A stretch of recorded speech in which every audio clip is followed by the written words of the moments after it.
222. Ladies and gentlemen, this is your 5-minute call. We'll be resuming the program here in 5 minutes' time. So if you'd like to get settled into a comfortable chair at your table, we'll get rolling here in 5 minutes. Thank you. President-elect, how are you? I'm a president. Well, President, now, is that what I say then? At noon. Okay, so I've got my notes. Yeah. Trump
still.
I'm ready to go.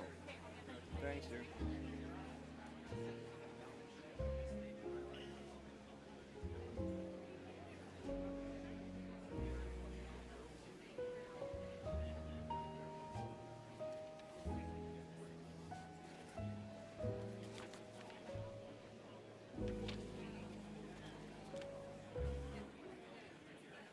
Are you ready for the president's address? I think so. I did. Okay. They're just starting. With Shaw Direct Satellite TV, you can watch TV from home or use the Shaw TV app to watch sports from the campsite, or movies from the cottage, or comedies on the commute, or dramas at the diner, or cartoons in the kitchen, or, well, you get the idea. Watch what you want, where you want. Add a satellite dish to your second home to save 50% per month and take satellite TV to the next level with Shaw Direct. Well, ladies and gentlemen, good morning, everyone. How's everybody feeling on this Wednesday morning? Did you enjoy the President's Banquet last night and our comedian Kelly Taylor? If you did, let's hear some noise this morning. Well, welcome back, everyone. This, of course, is our wrap-up day, and I'd like to begin by acknowledging that we are on traditional lands referred to as Treaty 4 territory, and that the city of Regina is located on Treaty 4 territory, the original lands of the Cree, Ojibwe, Saulteaux, Dakota, Nakota, Lakota, and on the homeland of the Métis Nation. Well, folks, welcome. As I said, this is the last day of the convention. I hope that everybody enjoyed their refreshment break, and that was sponsored by our good friends at Lydale. So let's give the Lydale people a good round of applause. Now, today is the Delegates' Day with the provincial government, and you had the opportunity to ask questions during the dialogue with the minister sessions this morning. You'll have another chance to ask questions during the Bear Pit, which will be coming up here shortly, and that's going to be very entertaining. And, of course, that will be time well spent with our Premier and his cabinet coming up a little later this morning. And I'm going to introduce the incoming SUMA president.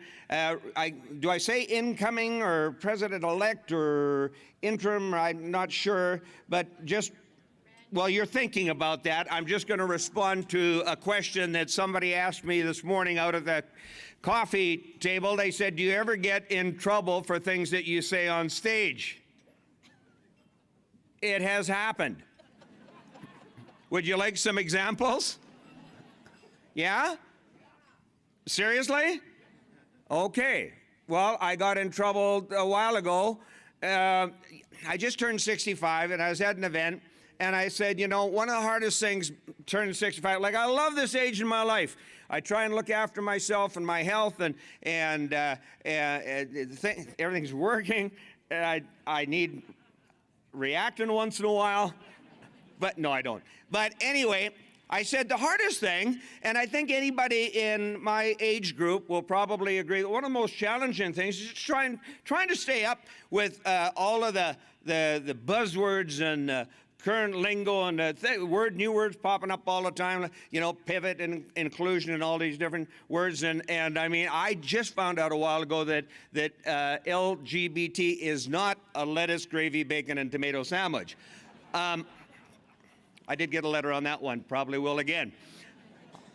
I was doing a radio show for 7 years on CFCW radio in Edmonton. And one morning I was with my co-host Sharon.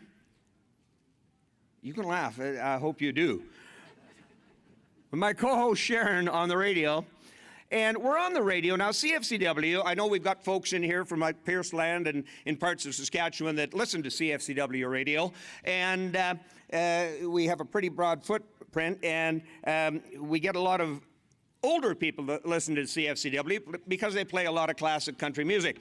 And one morning, my radio show co-host, Sharon Mallon, she says to me on the radio, she says, you know what, I need to get some new panties. I was shocked to say that she would say that on the air. But I'm a man and I was curious, so I said, well, what's wrong with your panties? And she said, well, they ride up on me. And now I'm really curious. And I said, you know, and I always try and represent my listeners. And I figure if I'm curious, it's because they're curious. And my job is just to ask the questions that are on their minds. So I said, well, what does that mean they ride up on you? And she started to kind of explain a little bit and like on the air, and I still wasn't getting. And then the phone started to ring. And my job is to answer the phones on CFCW when I was doing that show. And so I'd answer the phone. It was all these grandmas phoning in. And the first grandma phoned in. She said, oh, honey, she said, no, I tell you what, if you're having a problem with that, I understand what that's like. Used to happen to me, but you got to go to Walmart and get the 12-pack Playtex Daisy Fresh panties. They won't ride up on you. And then the next phone call was, oh, no, honey, don't go to Walmart. You go to Sears and you get the 6-pack Happy Ass panties or whatever. And these calls kept coming and coming, 5 in a row, from grandmas giving different panty recommendations. So finally, I just wanted to shut this down. So I said, Sharon, I said, why don't you just get some camel panties? And she said, camel panties? What are you talking about? And I said, well, our boss at the radio station, Jackie Ray Greening, her husband is an avid bull hunter, and he 24/7, 365, he's dressed in camel everything. So he got his wife, Jackie Ray, a camel outfit, camel ball cap, camel jacket, pants, camel rubber boots, camel sport bra, camel panties. Sharon said, camel panties, what do they look like? And I said, bush.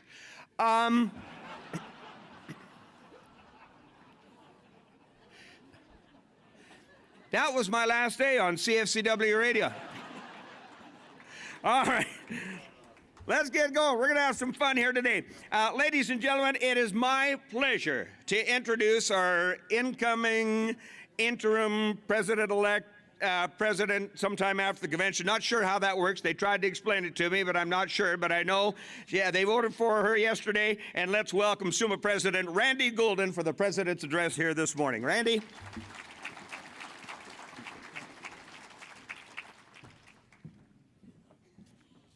Well, thank you very much, Danny. Welcome back. I'm glad you're back for another year. Danny Hooper of People, what do you think? Hard act to follow. Good morning, everyone, and welcome to the final day of the 2022 SUMA Convention. I hope you've enjoyed the past 3 days as much as I have, and that this morning you had the chance to pose your important hometown questions to the ministers during the dialogue session. If you didn't, there's the bear pit coming up in just a few minutes. You can ask then. As you've heard from quite a few times over the last 3 days, this SUMA convention is all about connecting. Before Sunday, we had not gathered face-to-face in more than 2 years. While we connected virtually every chance we had, from regional and sector meetings to Mayor Summit School and our virtual convention, it was not quite the same as being able to gather in person. And I can tell you, it's been quite an experience speaking to you here in the ballroom than over a computer screen. When we set out to plan the convention 2022, it was our goal that the time you spend here would help to reestablish old connections and form some new ones between yourselves, your council, your peers, SUMA, and the government officials. Staying close to our own communities, it can be easy to forget what we have in common with other municipalities in our regions, our sectors, and our province. Each of our communities is so very unique. Yet we face similar challenges as we try to build sustainable hometowns that provide our residents with the best quality of life at a level that our municipalities can maintain. As I've been talking with you over the last 3 days, I can also confidently say that it's another thing we have in common as municipal leaders. We are all working to build the best hometowns possible. In fact, many of us got started in municipal politics for that very reason. I know that's why I first ran for Yorkton City Council in 1997. That's also why I first ran for the SUMA board in 2000. I saw the positive impact that SUMA could have on my community, my region, and the communities right across our province, and I wanted to be part of it. Being a hometown leader takes strength, it takes resolve, because our hometowns don't transform into the vision we have for them overnight. It takes planning. It also takes the work of many people. The saying goes, it takes a village to raise a child. It also takes a village or town or city or northern municipality to come together to create a thriving community that everyone is proud to call our homes. On Monday, we held 2 education sessions focused on importance of working together. We had creating safe communities through collaboration and a bridge to reconciliation, understanding the challenges of Indigenous communities. Then yesterday, We heard from our keynote, Don Iverson, who spoke about working together. And I don't know about you, but I found myself nodding in agreement as the former mayor of Edmonton spoke about the importance of regional cooperation. Our membership in SUMA is another thing that connects us all, from the northernmost tip to the southernmost corner of our vast province, with populations ranging from the hundreds to the thousands. SUMA was founded on the idea that there is strength in numbers, and our voices are amplified when we speak as one. During the AGM yesterday, I mentioned some of the ways SUMA amplifies the voices of Saskatchewan hometowns in 2021. From SUMA's federal election campaign focused on building better relationships and safer, sustainable communities, to advocating for the federal government to cover the retroactive pay increases for the RCMP. SUMA's advocacy also focused on priorities set by you through resolutions. Some of these priorities focused on the RCMP per capita rate, the Saskatchewan Senior Strategy, reduction of plastic waste and pollution, Sask Power rates and the net metering program, a municipal seat at the federal table, PST on construction projects, community involvement in the health fields, supplementary assessments, and development of a wetland policy. So there's more detailed information on advocacy of these priorities. It can be found in the 2021 SUMA annual report. On Monday, we debated 24 new resolutions on the convention floor, and those resolutions will help shape SUMA's advocacy in 2022 and beyond. Yesterday, I also shared where we are headed with our strategic plan, and I would be remiss not to highlight that many of the projects we plan to undertake over the next 3 years focus on connecting. It's not just the theme of our convention, folks, but really a pillar of our strategic plan. Now, as municipal leaders, our relationships with one another and with SUMA form the basis of everything we do with one another and with the other orders of government. It starts at home and creates a ripple effect on the good of all Saskatchewan hometowns. Relationship building is at the core of municipal politics. As elected officials, we must first build relationships with those who vote for us, and then continuously refine that relationship as we work around the council table in the community that we represent. SUMA strives to do the same with each of the communities it serves. We understand the level of trust placed in us when you, as a community, decide to become a member. We recognize the importance of representing Saskatchewan hometowns with other orders of government and ensuring we present with a strong, united voice for all. The strategic plan encompasses our goal to better connect with you in a way that makes you feel heard. That is why we created the Dialogue with SUMA sessions that were introduced at convention on Sunday. As a member-driven organization, SUMA needs your help to shape our advocacy priorities. As I just mentioned, resolutions are one way we do this. So are the open forums during regional and sector meetings, and the surveys we send out. We also have a forum in the member portal on our website where you can provide feedback.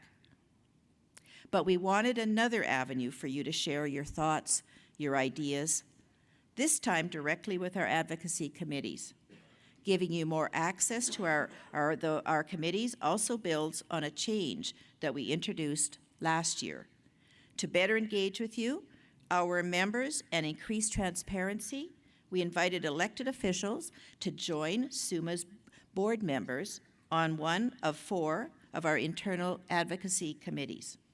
So those committees reflect in our dialogue with the SUMA sessions that we had. The committees are the Community Economic Development Committee, Environment Committee, Intergovernmental Affairs, and Public Safety and Health. We noted down each and every idea and every piece of feedback during those sessions, and we'll use it to shape our advocacy.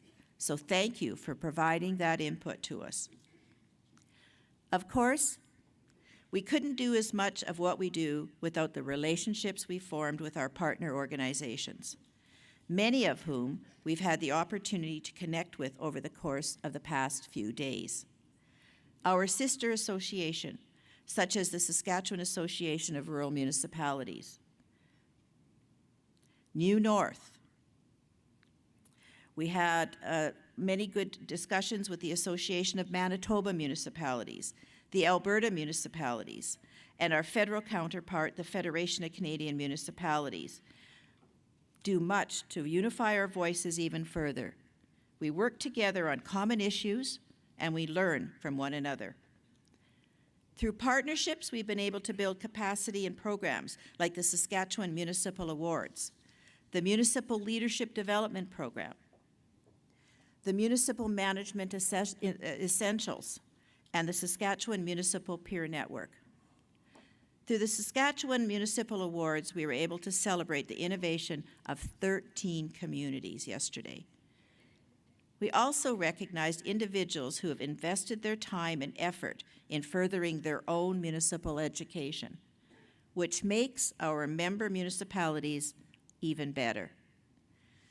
The Saskatchewan Municipal Peer Network, a joint program between us, SARM, and the Rural Municipalities Association of Administrators, and the Urban Municipal Administrators Association, and the Government of Saskatchewan, connects municipal officials and administrators with highly experienced mentors who can provide advice and help resolve disputes.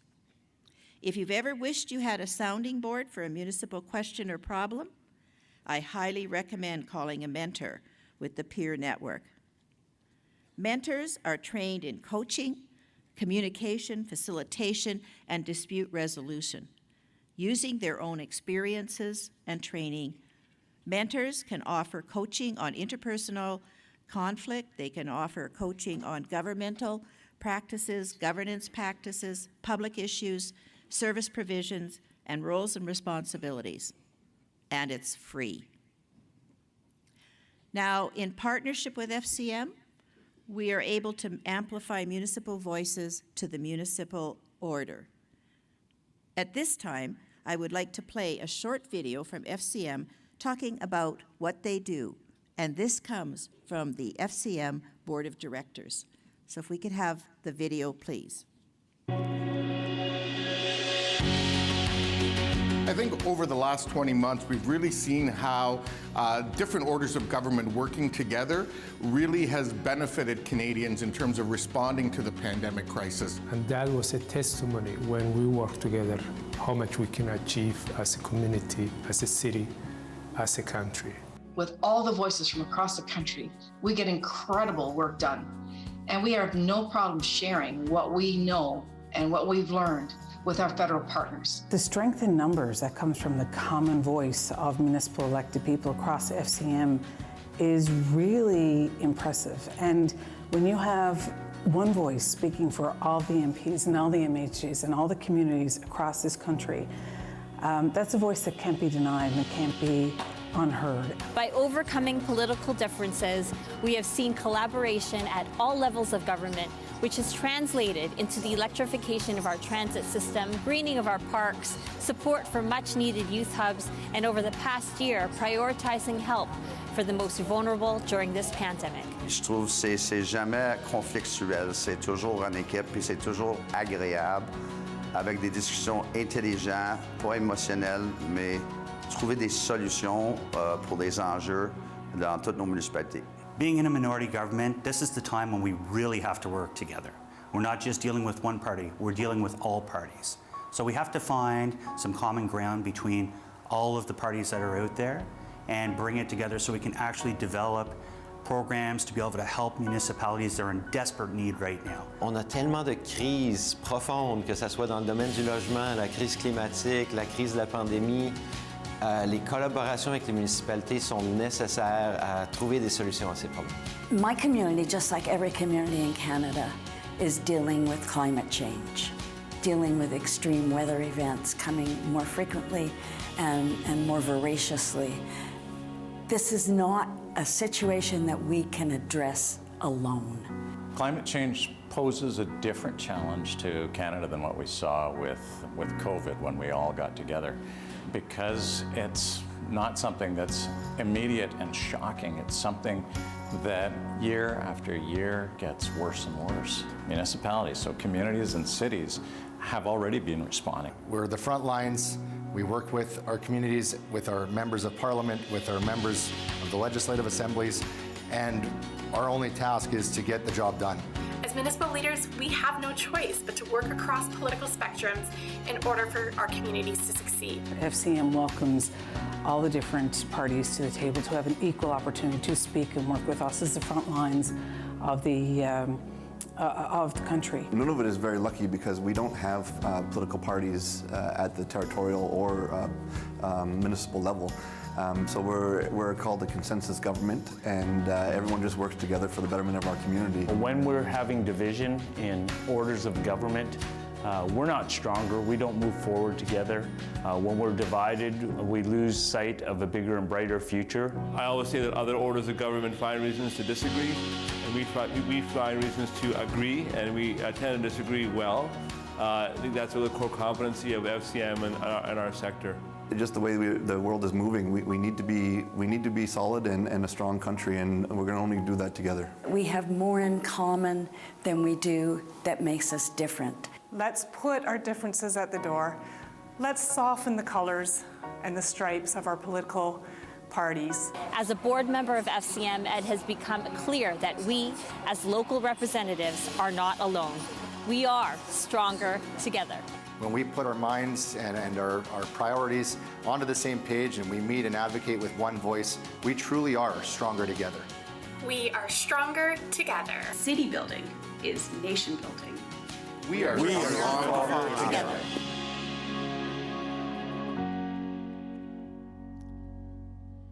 Ladies and gentlemen, those were members of the FCM Board of Directors. At SUMA, we also value partnerships with groups outside the municipal sector, partnerships designed to save you time and save you money. SUMA's partnership with SUMA Sure and Kinetic GPO give you access to resources outside of what it would be possible as an individual community. And new to SUMA this year is a combined role of the Targeted Sector Support Coordinator and Advocacy Advisor. The creation of this position furthered our partnership with the provincial government via the Targeted Sector Support Initiative, which encourages intercommunity collaboration by looking for projects that fall into streams including relationship building, regional cooperation, and every year communities across the province benefit from this funding, and this year was no exception. So as you can see, whether we're speaking from the point of view of SUMA or from that of a community, no one operates in a silo. These partnerships and many more help us to ensure Saskatchewan's hometowns are the best that they can be. Over the past 3 days, MC Danny Hooper has had us laughing for the third year straight. He might have grown up in Alberta, in Tomahawk, I believe, but his deep understanding of Saskatchewan's displayed during our convention goes to show that we aren't so different, after all, and that laughter makes everything so much better. But when it was time to get serious, you brought your concerns and questions to our dialogue sessions, both with government and with SUMA's advocacy committees. Last night, we had the opportunity to celebrate long-serving municipal employees and elected officials during the annual Service Awards. Municipal employees and elected officials are the backbone of a community, and it is our pleasure to be able to recognize some of these hardworking folks every year at the annual convention. While this year's convention may be coming to a close after the highly anticipated Bear Pit with cabinet ministers and the Premier right after this presentation, I truly hope you've been able to build connections that were lost and long gone in the past few years, but will play into the next few years. And that convention 2022, through education and breakout sessions, networking and meetings, coffee in the hallways, has given you new ideas, given you new tools that you can take back to your own hometown. As a closing note, I'd like to sincerely thank you for making convention what it is. It wouldn't be the success it is each year without so many of you taking time out of your busy lives to spend 3 days with us and one another in the spirit of connections.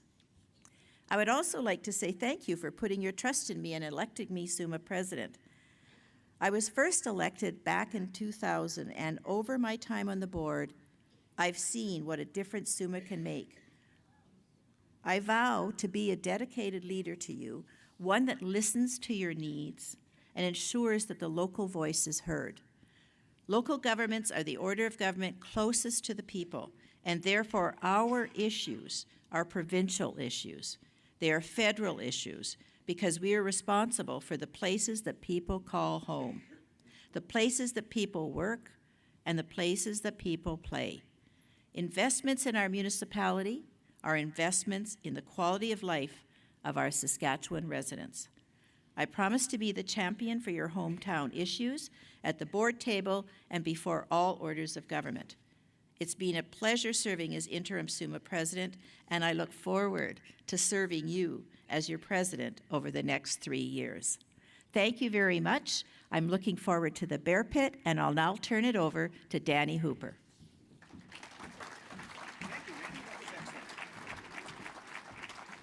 Thank you very much, Randy. We appreciate those remarks. That was excellent. And now, ladies and gentlemen, just before the Bear Pit, let's do some prize giveaways. We just want to compliment everyone who engaged in the contest that we had, the gaming contest that we had on our convention app. The engagement level was extremely high. As a matter of fact, we had 34 people who reached the top point amount. So to make it fair, we'll take those top 34 people. We threw them into a box, and we're going to do a random draw for our door prizes. And the first one is a surprise to me that we're doing the Remax hot air balloon ride again this year. I thought we weren't going to do that because a couple of years ago we did that. That wound up being a 16-day trip, 260 miles northeast of Stony Rapids for some poor bugger. No, we're not doing the Remax trip. Our first prize is an Acer 315 Chromebook. All right, and the winner, do you want me to draw? Okay, the winner is Dakota Ekman. Dakota, congratulations. Where's Dakota? Right over here. There you go, buddy. And our next prize is a weekend for two and admission to the Idaho Potato Museum in Blackfoot, Idaho, and lunch for two at the Potato Museum Cafe. The draw box. That's not the prize? Katie says that's not the prize. I'm not surprised. Things change around here so quickly.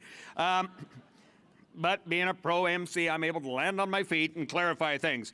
We have a Sonos Roam Smart Speaker. Do you just want to hold that up and show that to everybody? These are great products. We've got Sonos in our home. We love it. And the winner is Kyla Fingus. Kyla Fingus. Kyla, are you here? If you love good music, you'll love listening to it more on your Sonos there. There's Kyla. All right. Like I said, folks, just first person up. They can get up here. All right. And our next door prize is a romance package for two at the Hilton Doubletree. That's where we've been staying. It's been wonderful. We did all of our gift shopping for all the weddings we have coming up this summer right there in our room. Barb's been having a ball pack in the room up for the past 3 days. We've got some nice gifts to give away, including, honest to God, it looks brand new, a little 2-cup coffee maker. We've got an ironing board. We've got a 32-inch flat screen, some nice pillows, and a bunch of those little shampoo, conditioner, hair sets, and shower caps. All right, so it's a romance package at the Hilton, and if you're thinking, but I'm single, they will provide somebody for you. All right, here we go. And that goes to, and she's saying that's not the prize. Really? What is it then? Is it this Anchor Soundcore Rave Neo speaker that's on my script? Okay, you want to hold that up? There you go. And this goes to Krista Fortin. Krista, congratulations on winning this beautiful prize. Krista. And folks, again, thank you for everybody's engagement. As I said in the app game, there was unbelievable. So we're glad everybody enjoyed that and participated in that. And now it is my great pleasure to introduce our Bear Pit, and to get this session underway, I'd like to invite Randy Donauer, our SUMA director and counselor for the city of Saskatoon, to the mic. And Randy is going to take over here and conduct the Bear Pit for us. Randy, how you doing, bud? Doing great. Good to see you. Thank you so much, Danny. Thank you, Kitty. Thank you, Danny. All right, everybody, welcome to Bear Pit session. I want a good, clean fight. When the bell goes, go to your corners. Oh, no, sorry, wrong rules, wrong set of rules. My name's Randy Donauer. I'm a city councilor from the city of Saskatoon, and I sit on your SUMA executive as the representative for Saskatoon and Regina. And I have the pleasure of being your moderator for the Bear Pit session this morning. Bear Pit's one of my favorite events, probably the most favorite event at SUMA. And judging on the surveys that we do every year, it's the favorite for a lot of you folks too. It's an opportunity for you to ask questions directly to the Premier and his cabinet. If this is your first time live in Bear Pit, then this is going to be a really fun experience for you. Last year, virtual was a little bit different, and so if you've been to this before, then I'm just going to go over the rules as a little bit of a refresher. So we're going to use the 4 mics set out in the room. I'm going to encourage you, once we start, to get up to the mics as early as possible, because we do have a hard stop at the end. And so if you want to get your question in, make sure you get up to one of the 4 mics as soon as you can. And I'll just be rotating through the microphones to make sure that we get to as many questions as possible. Questions can only be taken from registered delegates with a blue, yellow, orange, or gray name badge. To ask a question, I need you to go up to the microphone. I'll call upon you, and I'll rotate one by one. And I will acknowledge the number of the mic that you're at based on the number that's there. I'll get you to state your name and your municipality and proceed with your question. Ladies and gentlemen, we all have a role to play with a respectful environment, so we do want you to be direct, and we want you to be clear with your questions. This is your opportunity to ask the provincial cabinet any questions that are on your mind, but we also want you to be polite and professional as well. I'll remind you that we only accept one question at a time, and statements are not allowed. You do have to ask a question. To allow as many questions as possible, each speaker will only have 60 seconds, and we're going to enforce that because we want as many of you to ask questions as possible. So at 60 seconds, your microphone will be cut off. Don't get mad at me. The sound booth has been given their directions already. So there will be timers on the screen for your reference. So if you do have a question, make sure you compose your thoughts and make sure that you can state it clearly and articulately within 60 seconds. As I said, we want to get as many people through as we can. I'll ask you also to turn off your cell phone or set it to vibrate. And this session is being recorded like all the other ones, so it'll be available on the online portal or on YouTube. All right, now that the rules are out of the way, I think they're ready. Ladies and gentlemen, I'm going to get you to welcome our guest this morning, Premier Scott Moe and his provincial cabinet. Come on in, ladies and gentlemen.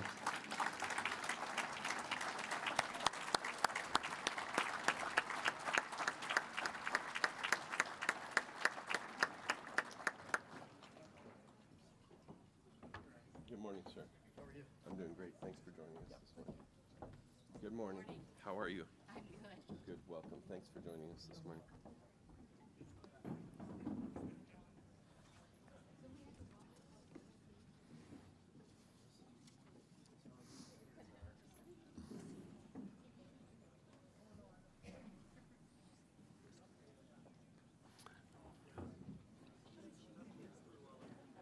Good morning. Welcome. Thank you so much for coming. Good morning, Premier. My understanding is that I'm going to do is that what you're... Sure. So I'll introduce you, and then you'll introduce your cabinet. Is that all right? And then we were... Good morning. We were...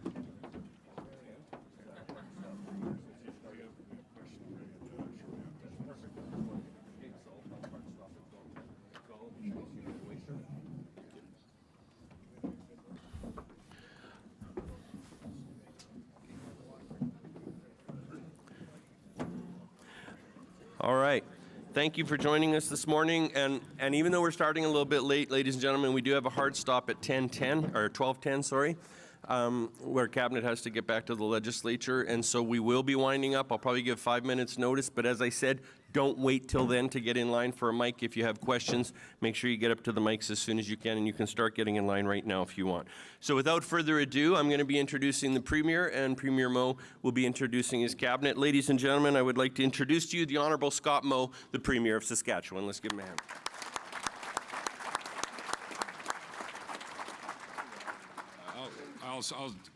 I'll start just to my right here. We have our Deputy Premier, Minister of Finance, Donna Harpower. Immediately to Donna's right is our Minister of Social Services, Laurie Carr. Paul Merriman is the Minister of Health. Next to Paul is Everett Hindley, the Minister of Rural and Remote Health, Minister of Mental Health and Addictions, and Minister of Seniors. Who's next to you, Everett? Chris Tell, our Minister of Policing and Corrections. We have Don Morgan, the oldest member of Cabinet, and the Minister of our Crown Investment Corporation, as well as the Minister of Labour. Next to him is Jean Makowski, our Minister of Advanced Education, and Jeremy, who's our Minister of Immigration, Minister of Trade and Export Development. We have Fred Bradshaw from Carrot River, the Minister of Highways, Don McMorris, the Minister of Government Relations, your Minister in this room, Warren Keating, Minister of Environment, Bronwyn Eyre, the Minister of Energy and Resources, Dave Merritt, our Minister of Agriculture, and who's next to you, Dave? Mr. Ryder. Jim Ryder is our Minister of Sask Builds and Procurement, and Laura Ross is our Minister of Parks and Culture, and Minister Duncan, hiding way down at the end there, is our Minister of Education. Great. Let's give them one more hand, ladies and gentlemen. All right, so we want to thank you again for joining us this morning and making time in your busy schedule. Without further ado, I'm going to get to the microphones. I will start with microphone number 1 at the back, and I'll just keep rotating in order, so get into the line that you want to be in. Microphone number 1, can you go ahead and state your name, your municipality, and you have 1 minute for your question. My name is Janelle Brennan. I'm a councillor with the town of Lumsden. The provincial budget states that 150 new treatment beds for mental health and addictions are rolling out this year, and at face value, that's incredible. But addressing a symptom that has a deeper root cause is only effective if it coincides with proactive actions. So my question is for Excuse me, I'm going to interrupt you. We're actually Yeah. having trouble hearing up here, so I'll Sorry. get you to speak more clearly into the microphone if you could reset her time. And I Okay, don't I'm know trying if to sound talk is good. fast, but I'll be That's clear fine. and fast. That's fine. And I don't know if you guys can hear out here there, but we're actually having trouble up here for the sound room, just so you know. So if you could be clear, I'll get you to start over again, ma'am. I'm sorry about that. Sure, no problem. The provincial budget states that 150 new treatment beds for mental health and addictions are rolling out this year, and at face value, that's incredible. But addressing a symptom that has a deeper root cause is only effective if it coincides with proactive actions. So my question is for the Premier, the Minister of Education, Advanced Education, Social Services, Mental Health, Addictions, Justice, Government Relations, and Finance. Based on the growing body of empirical evidence that proves adverse childhood experiences result in long-term trauma and mental health consequences such as substance abuse, addiction, suicide, based on the fact that the years from birth to 6 are the most important developing years for a healthy brain, and based on the financial reality that investments made in early childhood development and early childhood caregivers pays out exponentially in saved policing, social service, and healthcare costs. How do you plan on investing in early childhood education, caregivers, and facilities, including secure housing for marginalized communities? Thank you. Mr. Duncan.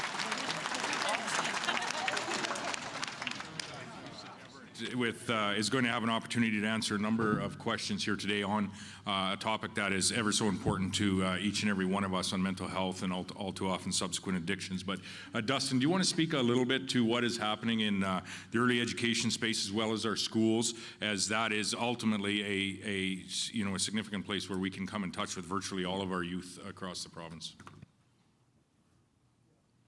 Thank you. Thanks, Premier, for the question. So I'll maybe just briefly start by saying that we did sign an agreement with the federal government on the early years plan for Canada, Saskatchewan that provides for $1.1 billion over the next 5 years. $1.1 billion over the next 5 years to deliver not only new childcare spaces in the province, provides for training for early child care educators in the province. So we've added dollars into advanced education to provide for additional training seats to ensure that we have a trained workforce for those early years, 0 to 5. This budget provides for funding for 6,100 new positions, new spaces for childcare across the province. That's on top of the 1,600 new spaces that we've announced just since December. We have a target, as I said, of 6,100 this year and 28,000 over the course of the next 5 years under the agreement. And as a part of that too, as you'll know, is reducing fees for parents that do use regulated childcare in the province. We're working with not only center-based centers around the province, but also encouraging those that operate childcare out of their own homes to become regulated.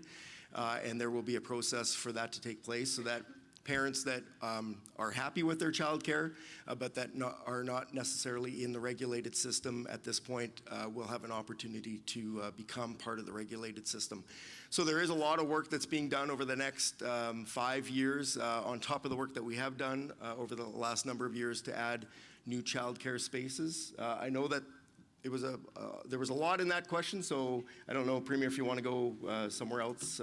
But that's certainly what we're doing on those early years to give kids the critical start that they need. Dustin, just one other comment on your Take a Break campaign and some of the funding that was provided last year on mental health training, kind of training the trainers, if you will, in the classrooms last year. Yeah, so just really briefly, we've done a number of initiatives on mental health within the school system. And partnering with the health ministry, we've added this year in this year's budget through the health ministry of, I believe, $800,000 to a pilot project called Mental Health Building Capacity, a capacity building program within a number of schools in the province. So that's annualized to $2 million a year. We've also provided funding over the last 2 years now to ensure that there is one adult in every single school in this province that has mental health first aid training. Parents should come to expect that certainly there's an expectation that there's somebody that has first aid training in the event that there's something that takes place at a school. And that expectation should also be extended to mental health issues. So with this funding, this is going to provide for at least one person in every single school in this province to have mental health first aid training. And as the Premier indicated, we've also launched a campaign in the last, I want to say 5-6 months. It's targeted for youth, but frankly, it's targeted to anybody, and it's called Take a Break. And this is to encourage especially our young people that it's okay to take a break from their social media. We know that technology and social media can have a positive impact for anybody's life in terms of sharing information, gathering information, connecting with relationships, but we know that there is a growing harm to overuse of social media, and so I want to publicly thank the Saskatchewan Roughriders and Cody Fajardo, the starting quarterback, who is our first spokesperson for the Take a Break campaign, and that's something that we're going to continue to push out and have a number of people that, well-known people in this province that have signed on that will be promoters of this campaign. And so that's going to be rolling out in various avenues over the next number of months, targeting our young kids to say it's okay from time to time to take a break from social media. Thank you, Minister. All right, we're going to keep it moving as best we can. I'm going to go microphone 2, 3, 4, and I'll keep rotating as long as there's people at each mic. Mayor Albers, if you could introduce yourself, you have a minute, sir. Thank you very much, Mr. Moderator. I am Gerald Albers, Mayor, City of Lloydminster. Mr. Premier and Cabinet, thank you so much for joining us. In many cases, up to 18% of our acute hospital beds in hospitals are taken up by seniors who require home care, nursing care, or palliative care. Hospices are an answer to many of these concerns that we have. Can you share with your partners in this room today your plan on hospices in the province of Saskatchewan that will provide the comfort, dignity, and care in with those that have their last days? Thanks, Mayor Albers, and thanks for the question. This is something that we've talked about previously. Your MLA for Lloydminster has also raised the issue with us. With respect to hospices, we do provide some funding in a couple of locations in the province right now.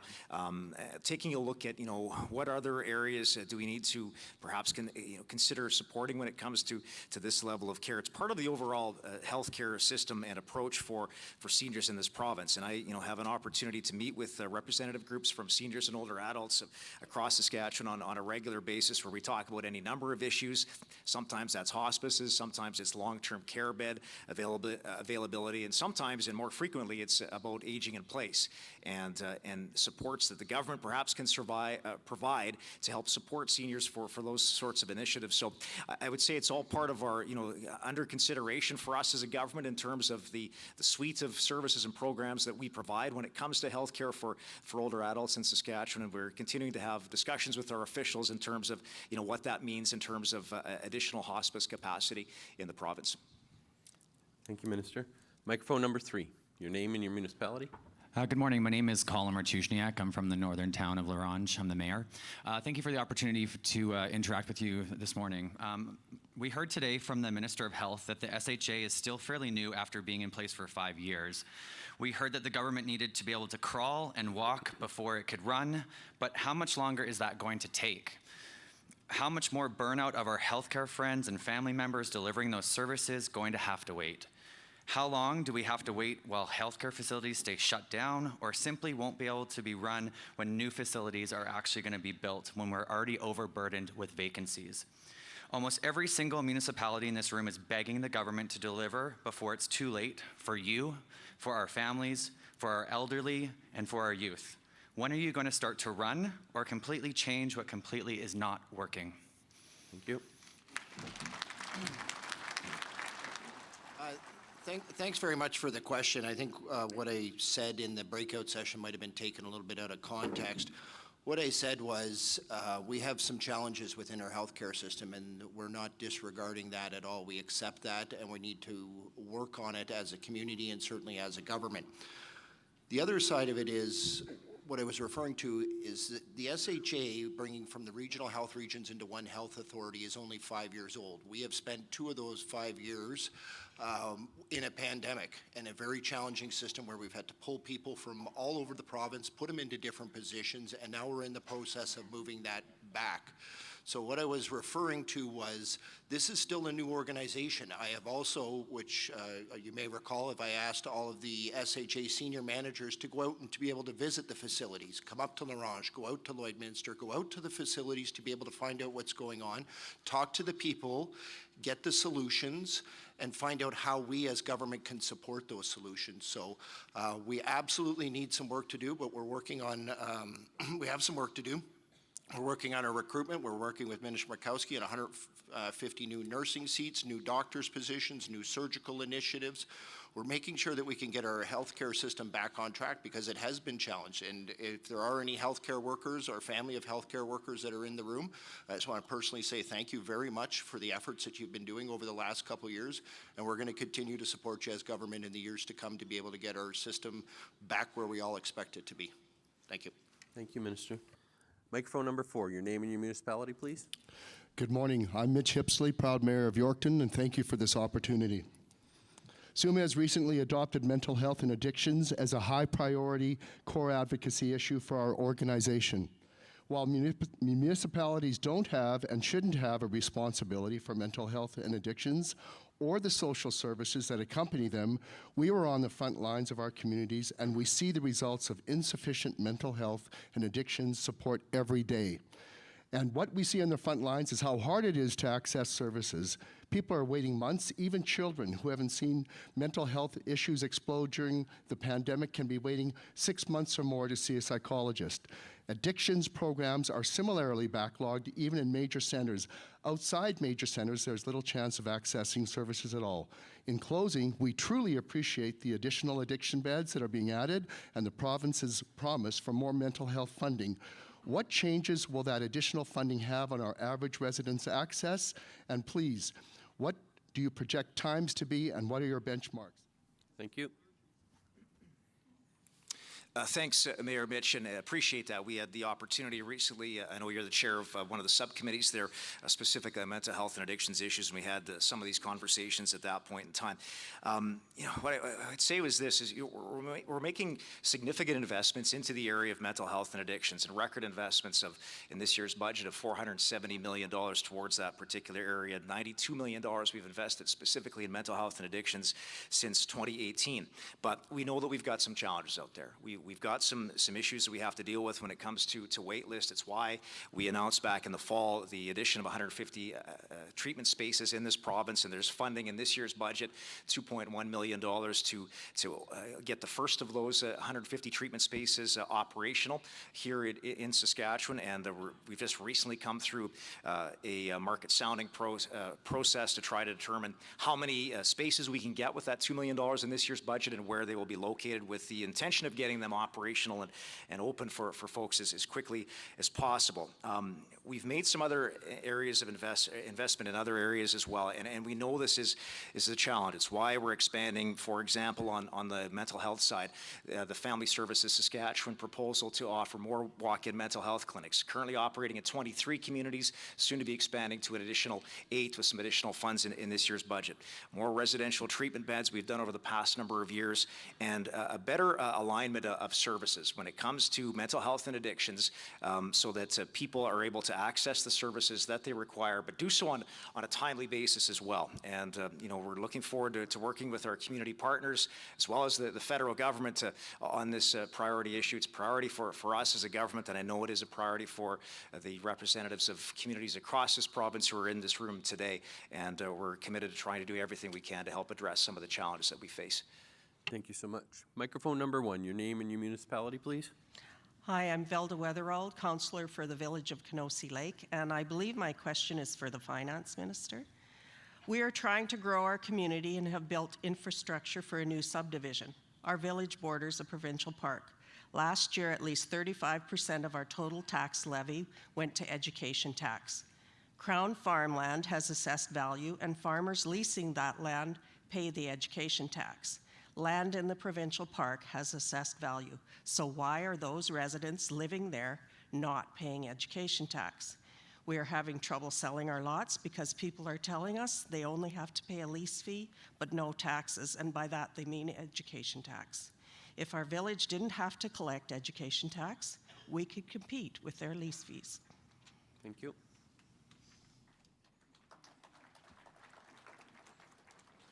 So I think this has been ongoing discussion without a common agreement between those in parks that pay lease fees and those outside of the parks that pay taxes. And I know we've increased the lease fees, and there is no consensus or agreement as to which is the best methodology of how to do this, but we will continue the conversation, and we look for the input definitely from the municipalities and those involved, and we'll continue consultation. I actually don't undergo that consultation as much as the Minister of Government Relations. Thank you, Minister. Do you want to comment on that? Okay, thank you. All right, microphone number 2. Your name and your municipality, please. Marty Pfeiffer, Tonabesrazy. I'm a councillor. My question, well, I'll get to it in a real quick second. Many years ago, we come from a mining town. Your former leader announced in the House that multi-billion-dollar expansion to the mine right in our back door. That was going to bring millions of dollars of revenue to the province. Since then, we feel like we've been ignored. Our hospital, we've advocated for probably 15 years now, and we're still waiting. We have followed your criteria. We have doctors, we have nurses, we have land, we have $10 million sitting in the bank, and we're still waiting. My question is, because of, if you need to be transported somewhere, you might not make the ambulance trip because of the state of our highways. When? When is this going to happen? Thank you. Thanks, Marty, for the question. This is something that I've had a number of conversations with your MLA about. Minister Kading has advocated very strongly for the community. I can say this, that we take a look at all of the areas of need when it comes to capital projects in the province, whether it's long-term care facilities or acute care facilities as well. We have a number of projects that have been completed over the past number of years in both of those areas, both acute and long-term care, and some that are underway right now as we speak. For example, work is underway on the replacement of the hospital in Weyburn, as well as there are some additional dollars towards the replacement of the regional hospital in Yorkton as well. That being said, we do know that we have other areas of the province, rural communities that are serving quite a population when it comes to the area that they serve, and provide these necessary healthcare services. And so that continues to be a priority for us, and we'll have our conversations with our officials in terms of what's next when it comes to healthcare facilities in this province, because we know that there are demands across Saskatchewan. We're going to try to address those as quickly as we can. Thank you, Minister. All right, microphone number 3, your name and your municipality. Thank you. Michael Behill, Mayor from the City of Humboldt. We've taken the steps now to get the money in place to start to address the mental health, homelessness, and addictions issues. But we see everybody struggling individually. We have the municipalities and the urban working on their own to try and address these issues. We have the CBOs working on their own. We have the Indigenous people working on their own. We have the province working on their own trying to address this. And all of it is having no effect. Will the province commit to forming a task force utilizing all of these people together so that we can start to really address these problems, find the solutions, and get something on with it? And if not, will you at least send decision-making members to the working group on this committee to address those issues and help us move forward? Thank you. Thank you. Thanks, Mayor Michael. We currently have deputy ministers from a number of the human services ministries that meet on a regular basis. So that would be ministries of health, mental health and addictions, of course, education, social services, justice, and policing that are meeting on these sorts of on these issues to try and map out a more streamlined approach to this, to make sure that we're not duplicating areas perhaps where there might be some duplication, but just a better use of the resources that we currently have and are investing into mental health and addictions. So, and I know that, Mayor, you've been a strong advocate for this, not just for Humboldt, but for the province as well, and I appreciate that. So what I can do is I can commit that we will have greater outreach from our officials in the various ministries that are affected by this, to make sure that we continue the dialogue that we're having here today at SUMA, and that we continue to have this dialogue that we're, as the Minister of Health had said earlier, getting out to communities as well, and talking to whether it's locally elected leadership, but also community-based organizations on the ground who are doing this very valuable work for us. So thank you for the question. Thank you. Microphone number 4, your name and your municipality. Good morning, Larry Tomlinson, Mayor of Moosomin. I know that this was brought up at SARM by one of our neighboring RMs, but a couple of weeks ago. But we have a high priority for a new paved airport, also, which would include for health care for strokes and so on going to Saskatoon. And also with that, there probably should be a scanner put into the hospital. And we're, as discussed with our MLA, Stephen Bonk, if we're going to thrive and make our communities go forward, we need effort on all levels of government, and we're asking the government for rural support for infrastructure upgrades. Well, thank you for that question. And we've had a partnership for a good number of years with the various different community airports throughout the province. And this year we have a budget of $850,000 going into that. The $850 million, sorry about that. But the catch is no, not $850 million. I still got that wrong. But anyway, the community airport program is set out that it will, where it's cost sharing on a 50-50 basis. And I realize, I know we talked before, we talked at SARM about the airport that was in Moosomin, And it's very important for the air, because stars can't make it out there without refueling. So it's very important to be able to have the air ambulance go in there, which needs a larger airport. Now, our Premier has said, and we will be looking at the airports throughout Saskatchewan where the stars cannot make it out there, and the ambulance airplanes will be able to land. So it's something that's a work in progress. We are talking with the officials about that, and we will be working on that end of it. So thank you for the question. Thank you. All right, microphone number 1. Your name and your municipality, please. Candace Frolic. I'm a counselor for the Village of Pierceland. We've been on the short list for a new school in our community for quite some time now. We've had portables added. We've had large enrollment. I'm just wondering, what year can we expect this school? Thank you. Thank you for the question. So just in terms of education capital, we do have $95 million in the budget for this year. We are in the process of 20 capital projects. That includes 15 new schools as well as 5 existing schools. This budget that just ended, the budget year that just ended, we had about 185, close to $190 million budgeted. This is one of the largest capital expansions for schools. I don't have the list in front of me in terms of where your project would slot in terms of that, but we are trying to move as quickly through our capital list as we can, knowing that we have put nearly, just over $2 billion into school capital since 2007. So more than 50 major projects have been built in this province. Know that there are others that need to be on the list. The other thing that we did do in this budget, we did create a new minor capital program. That's $4.5 million. One of our challenges is that we have major capital projects, and then we have PMR, so preventative maintenance. And there was nothing kind of in that gap in between. So we had a lot of projects that just couldn't get on the major capital list, but they were bigger than just a PMR.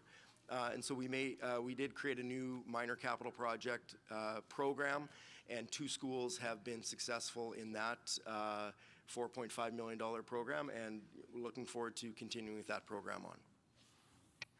Dustin, I don't have the number of schools that we've built and renovated in front of me, but I'll maybe just ask you to comment on that in a minute. I just want to put into proportion what we're working through, and I'll maybe answer some of the hospital infrastructure questions a little bit later, along with a number of other concerns in healthcare. But with schools specifically, I believe, Dustin, we have 765 schools across this province, or roughly thereabouts, that are in operation. And I understand the concern in Choiceland. There's concerns, I think, in many communities, in fairness. And we're trying to find our way through replacing much of that capital infrastructure that is, decades old now and is in need of replacement. But we have been finding our way through that. I think we have about 19 projects, if I'm not mistaken, that are in various levels of construction and planning today.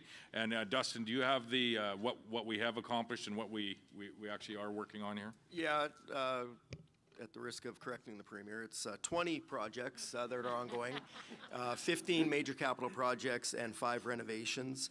$55.9 million for preventative maintenance this year. That's up $5 million. And as I said before, it's actually $2.3 billion that we've put into school infrastructure since 2008. That includes 57 new or replacement schools, 28 major renovations, and 2 minor repairs. And that doesn't include the new minor capital program project program that just started this year. So know that there's lots on the list, and working through that list as quickly as we can. We're good. All right, thank you. Microphone number 2, state your name and your municipality, Mayor. Hello, I'm Gary Filipchuk, Mayor for the City of Warman. My question is for Ministers Merriman and Hindley. The City of Warman has been advocating since 2015 to be included in the return of service criteria, either as a regional or rural community instead of a bedroom community. 7 years later, we're still ineligible. We've had doctors want to raise their families in Warman, but return of service hasn't allowed them to work here. Our 3 medical clinics have exhausted all options trying to recruit doctors because of this unnecessary regulation. Now 2 clinics have been forced to close because of the shortage of doctors, while others face long wait times. Quite simply, this has reached a crisis level. We want to be part of the solution. Our residents of Warman are forced to travel out of our city to crowded clinics and hospitals everywhere. We're looking to the ministers how you can help us with that. Thank you, Mayor. All right, it's me. Thanks, Mayor Filipchuk, and thanks for raising it. This is an issue that's been raised with us by yourself, of course, and then also by your MLA, Terry Jensen. And we've had some conversations with officials about how can we do things differently in Warman and Martinsville because of the proximity to Saskatoon. And you're right, the return for service regulation makes it a bit challenging, I guess is one way to put it, for your communities to be able to both recruit and retain doctors there. So we're taking a look now. We've had a conversation with our officials to see if there are perhaps some other approaches that we can utilize there to help better serve that community there. So we're having those discussions right now as we speak, and we'll have some follow-up with your officials to talk about where we're going with that in the future. Thank you. And just maybe to add to that is, this is also why we have a very aggressive recruitment position across the country and around the world. We are in very tough competition right now for all healthcare providers across our country in North America. That's why Minister Mikowski's added in 150 nursing training seats. We've added in more doctors. We're recruiting in the Philippines to be able to get the complement, because it's not just the doctors and the nurses and the RNs, it's the entire staff that we need to look at. Obviously, in the last 2 years, we couldn't do a lot of recruitment internationally because of COVID. So we need to make up for that. That's why we've created an agency that is now directly reporting into both myself and Minister Henley on recruitment and retention, and it's not part of the SHA HR strategy. This is separate to be able to bring people into our province. Very similar to this room will know what Sask Docs was. This is very similar to Sask Docs, but expanded into all healthcare human resources, and we need to backfill a lot of positions, and we're trying to do that as fast as possible by recruiting from around the world, but also from recruiting within our universities and our post-secondary institutions. Thank you, Minister. Going to go over to microphone number 3. Your name and your municipality, please. Hi there. I'm Shannon Sakidniak. I'm a counselor in Regina. So first of all, thank you for being here today. My question is for the Premier and anyone else who would like to answer it. There are some issues that require collaboration and a willingness to tackle them in cross-partisan ways because they are both urgent and complex. So for example, climate change, mental health and addictions, improving healthcare, rising racism and discrimination. Do you agree that some issues require cross-partisan collaboration and a willingness to have respectful dialogue with those who have alternate perspectives? And how will you work to foster this? Thank you.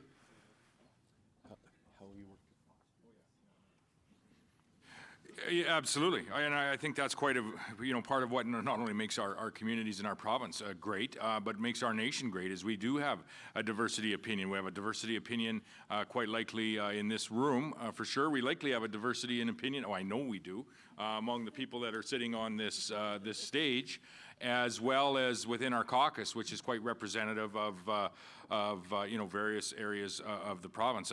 Actually. Even an additional area over the course of the last month or so. So for sure, we're always open to those discussions, and I would hope, and I know that ministers and MLAs are talking to their constituents constantly. I know I am in my constituency as well, and we most certainly don't always agree maybe on the process as to where we're going. Quite often we find that we agree on the destination. Whether that be climate change, whether that be the discussions that we're having around, supporting mental health and addictions in our communities, whether that be the conversations around how do we provide some of those resulting social supports that are necessary for individuals and families. And we're trying to address those as a government. And I know that each of you at your municipal tables as well are also making every attempt to address the challenges that come before your tables. But we also must recognize that things are changing, and things are changing quite quickly. Nowhere, I think, are they changing. If you just ignore, and this is difficult to do, what's happening globally with pandemics and wars, things are changing in our very households, and nowhere is that more evident with the conversation around mental health and addictions. And that's why we have consistently for the last number of years, and including this year, increased the budget into mental health and addictions. Are we doing everything just perfectly in that space? Likely not. Are we continuing to try to expand the services and support our CBOs that are offering those services at a very community level? Quite frankly, that can quite often offer a more efficient, more productive service than maybe some provincial entity is able to. Yes, and so we're trying to do everything that we can in supporting our CBOs, supporting our families, and supporting you in this room at your council tables with the with the ideas and initiatives that you have. Does that mean we will be able to support everything that comes forward to the government? No, we can't, unfortunately. And I think, in fairness, that's the same at your table. You're just not able to support every ask that comes forward to your table as well. And so, more specific to the question as to open dialogue, absolutely. Thank you, Mr. Premier. All right, microphone number 4, your name and your municipality, please. Good day. Tony Cernick, City of Estevan, the energy capital of Saskatchewan. Currently, the Southeast Oil Patch has a big demand for captured CO2 to enhance oil recovery. Will Saskatchewan fill this demand so those jobs do not end up in North Dakota? Thanks. Thank you. Mr. Katie? Mr. Katie? Oh, Bronwyn, sorry. I could start. Well, thank you very much, and absolutely around the CCUS/EOR side of things, we're absolutely in support. When we announced CCUS priorities back in the fall, and I stood by the outside the Whitecap facility, which sequesters half the CO2 that's sequestered every year in this country. That's pretty impressive. And so I think that when it comes to EOR, CCUS, you can't divide them out. You have to look at the environmental and economic footprint of EOR, because 82% fewer emissions come out of EOR wells than traditional, conventional extraction from conventional wells. And so we absolutely stand by EOR when it comes to CCUS. That doesn't mean to say that we take everything else around CCUS out of the mix. Certainly we know from the federal perspective, they're not a big fan of EOR, but they've also said that they think Alberta and Saskatchewan can be CCUS leaders when it comes to distribution and hubs. And so we're obviously open to that. We have incredible opportunities in this province around that, and we've seen that recently with the MOU that was signed between Federated Co-op and Whitecap. Whitecap uses the CCS for the CO2 for EOR CCUS, and FCL has other hub plans in mind. So it's all of the above, but we certainly are not taking EOR out of the mix, nor have we ever. We've always said EOR stands with CCUS and everything that CO2 storage can represent for this province economically and environmentally. Thank you, Minister. Maybe, Randy, I'll just quickly add to that. There's a federal budget coming out tomorrow, and the federal government has had a tremendous role to play in the future of coal, and even even to almost a larger degree, the future of carbon capture and storage, and ultimately enhanced oil recovery. And so we are going to be watching closely what happens in the federal budget, and I would encourage others to for various reasons, including this one. We are hearing there's an interest in carbon capture and storage as we move to meet our climate targets in Canada, and Saskatchewan most certainly is going to be a large part of achieving net zero by 2050 when you look at what is happening in all of our industry, agriculture, potash, and the energy industry, whether it be coal, SMRs, or whether it be ultimately our oil that we produce here. The fact of the matter is, and I'll just diverge for 1 minute. When we were in the EU and the UK last week, the question that we talked about at virtually every meeting that we attended was, the first question was, where are you purchasing your stuff that you're buying from?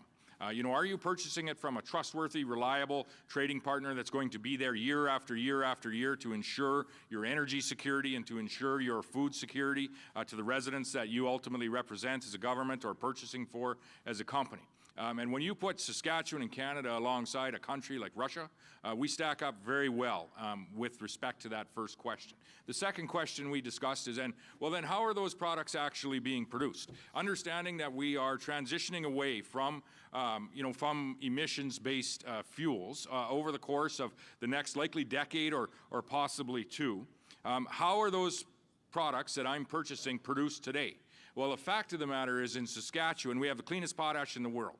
We have the cleanest agriculture in the world due to the innovation that has been developed here in Saskatchewan. And not only are we sharing through market-based sales those products, we're actually now sharing the innovation by selling zero-till drills, by collaborating on ag tech partnerships, fertilizer placement, all those things. And in the case of oil, we actually have some of the cleanest oil that you can access in the world as well, and it's because of enhanced oil recovery and the harvest bump and the reduction in carbon emissions that occur from that. It's because of what's happening up in the North Battleford, Lloydminster area with the thermal plants that are operating there, where all of the methane is going back down the hole, not into the atmosphere. We're going to be, and Bronwyn can speak at this to length, one of the largest reasons that Canada is going to achieve some of their methane reduction targets that they have is going to be the energy industry on the western side of Saskatchewan and the efforts that they have ultimately made. So this is an important conversation as we move forward as to what we are selling in Saskatchewan and why it's so important for us to make it available to the over 150 countries that we sell to around the world because it's some of the cleanest product that you can actually access. Yes, we're transitioning. We're doing that here at home and we're doing that globally. But in the meantime, countries should be very selective in what they purchase. Thank you very much, Mr. Premier. I think I'm on microphone number 1. Is that right? If I can get your name and your municipality, please. Good morning. Tegan Bodnarchuk, Deputy Mayor, Town of Burstall. The Chinook Board of Education recently made it clear that it's intending to reduce the number of trustees on the Chinook Board by 1 member until at least 2024. This leaves about 16 towns, villages, and RMs without direct representation. Is the Ministry of Education endorsing this type of lack of representation also in the more central and more populous areas of the province, or is this a reflection of their views on the rural education of the province? Thank you. Minister Duncan? Yeah, thanks for the question. I've been made aware of the intentions of Chinook School Division School Board to not fill a vacancy with a by-election until the next general school board elections. I would say we don't endorse, as a Ministry of Education, we don't endorse this. This is a decision of the board. I would encourage those communities to reach out to the board and advocate for a change in that position. But certainly that is not the Ministry of Education's position, that is the school board's. Thank you, Minister. Microphone number 2, your name and your municipality, please. Calvin Chepansky, Mayor of the Town of Strasbourg. Funding and grants from provincial and federal governments are essential and crucial to all urban municipalities, especially those of smaller size who are being required to improve major infrastructure in their communities. The ISIP funding has made a huge impact on many communities, including ours. However, this program does not allow communities to apply for grants to build fire halls at this time. Fire halls and equipment are essential equipment in every community, and yet grants and funding are very hard to obtain. My question is this: would the provincial government be willing to speak with their federal counterparts to change the parameters in the ISIP application? And when could we expect to see fire halls included in this grant? And would the provincial government consider setting up funding, i.e. maybe an interest-free or low-interest long-term loan for the purpose of building fire halls so that we can continue to protect our residents and the people of Saskatchewan as a whole? Thank you. That was not me. We just heard something crash rolling back out the behind keg a little stage. early, I think. Sorry, Minister. Go ahead, sir. Thanks for the question, and you're exactly right. Fire halls are not eligible under the ISIP funding. Maybe I'll just kind of step back. The ISIP program was put into place in 2018, runs for 10 years to 2028, and it's negotiations between provincial government and federal government, quite often dictated to by federal government. And it was their suggestion that fire halls would not be eligible under the ISIP program. The MEEP program that was put out 2 years ago, $150 million at the start of COVID, had no strings attached. And I know a number of communities across the province took that funding and used it towards their fire suppression, be it equipment or halls in their area. We will continue to lobby the federal government to include this. When you look at the rural makeup of our province, the distance, and how important those services are, I think it was very evident for any of those that were at the banquet last night and saw the long service awards and how many came from local firefighting departments, all volunteer pretty much, and how absolutely important that is. And it's a shame that we can't access, the funding. We'd be more than willing to use whatever portion of our share is through the ISIP funding to go towards that, but it is a negotiation that we have to work hard with on the federal government and push. I think I'll just leave it at that. As I said, the MEEP funding was made available. That is probably the only avenue that has been in the most recent years, but we'll continue to lobby for fire halls because we know the need in rural Saskatchewan. Thank you, Minister McMorris. Was that question at 1 or 2? It was at 2? So I'm on 3? Thank you. Microphone number 3, can I get your name and your municipality? Thank you. Jordan McPhail, Councillor, Northern Town of La Ronge. I've had the honor and opportunity and privilege to serve as a councillor for 6 years in my hometown, and through that opportunity, I've been able to meet many great people around the tables in here today. Through my 6 years, I have heard their concerns about housing those without shelter in nearly all municipalities across the province, despite the best efforts from their folks around the table. And after listening to so many this weekend, we have felt neglected by our provincial government when trying to find a solution. My question is simple, and I hope that I have the support of the convention floor and they will stand with me as I ask. Do you believe that it is the jurisdiction of the provincial government to house the homeless in the province of Saskatchewan? If so, when can the good people around these tables expect your attendance at their tables to come up with a real plan? And if not, can you please stop making changes to programs that are making the single mother of 3 make impossible decisions between paying rent and feeding their children? Thank you. Thank you. Well, thank you for the question, Jordan. And homelessness is definitely an issue that's top priority for this government at this point in time. We are working very closely across the province. I'm going to highlight one project one community that we're working with specifically, and we're hoping that that can flow out to other communities because I think it will be successful. We're working directly with the City of Saskatoon and the Saskatoon Tribal Council, as well as ourselves. And Saskatoon Tribal Council has a program called Swayatoten. That project is an outreach program that actually goes out onto the streets and meets individuals who are in need and brings them in, and then we try to find services and programs that we can wrap around to help that individual. At this current point in time, they're in a temporary unit, and they're looking for a permanent solution, a permanent home to be in. And we as a provincial government are definitely going to be there as a partner to help with that. Specifically to your community of La Ronge, there was a question earlier in the dialogue session, so I did get a little bit of information. And it's my understanding that we're trying to work with the federal government and Indigenous Services Canada so that we can all become partners in trying to find a solution for what's happening in your community. So we will definitely continue to work on that. Thank you, Minister. Microphone number 4. Could I get your name and your municipality, please? Yeah, Aaron Wenzel. I'm the mayor of the town of Leader. My question's for Minister Duncan. It also revolves with the Chinook School Division recently announced they're going to be reducing 20 full-time teaching positions and cutting EA hours by 8%. The school division sits on substantial reserves, $27 million. The majority of that is unrestricted. My question is, what's the ministry doing to ensure that school divisions that are in a position such as this are maintaining the staffing levels and providing the highest level of education to our children possible? Thank you. Yeah, thanks for the question. We are working with school boards across the province as they are working towards developing their budgets right now. I would say that every school division's in a bit of a unique position just based on a large driver of operating funding from the province is related to enrollment. So we have a number of school divisions that their enrollment is up, and we have a number of school divisions that their enrollment is down. And so that will be a bit of a reflection in terms of the operating funding. But the other thing that we have said to school boards is that collectively, school divisions, and not even including restricted reserves, but in terms of unrestricted reserves, collectively are sitting on about $140 million. And so we'd like to know, in terms of school divisions, what their plan is for their reserves. So we are having those discussions with them. Thank you very much, Minister. Microphone number 1. Can I get your name and your municipality, please? Good morning. Kara Tykrop, Councillor, Town of Maple Creek. My question is to Minister Hinley.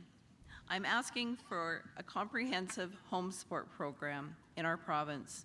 Seniors are being moved into long-term and extended care facilities when the option to age in their home would be a more healthy option, both mentally and physically. Home support programs keep seniors near their family, friends, and in their communities. We know that aging in place strengthens our communities. The financial savings for the government and families would be enduring and sustainable. I'm asking for your support. Thank you.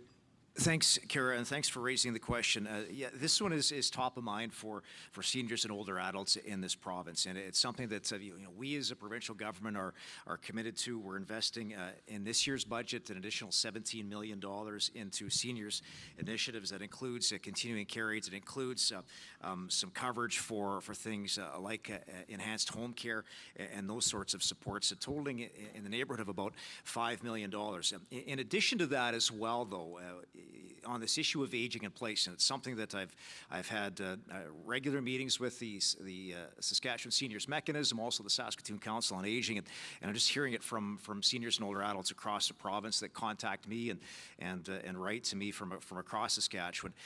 We've actually put in a bit of funding in this year's budget as well to help look at some of these ideas and work with communities and organizations on what some of these ideas might be to help seniors stay at home longer.